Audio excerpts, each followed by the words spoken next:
বন্ধুরা, আজ বৃহস্পতিবার মানে লক্ষ্মীবার, তাই দেখো আমি আজকে এখন শিব ঠাকুর দিচ্ছি। শিব ঠাকুরকে স্নান করাচ্ছি।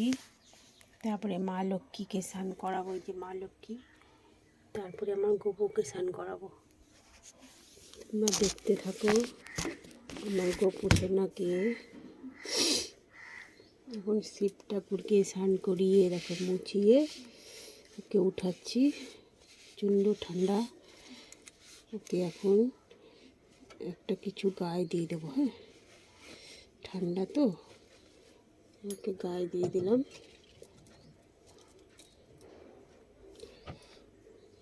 এবার আমি লক্ষ্মী ঠাকুরকে স্নান করাবো। আজকে লক্ষ্মী পুজো মানে লক্ষ্মীবার বলে লক্ষ্মী পুজোই বলে। তাই লক্ষ্মীবার তো, তাই আমি এখন লক্ষ্মীকে স্নান করাবো। দেখো আমার লক্ষ্মী ঠাকুরকে এখন জামা টামা খুলে ওকে একটু স্নান করিয়ে নিই, করিয়ে তারপরে আমার গোপুকে স্নান করাবো।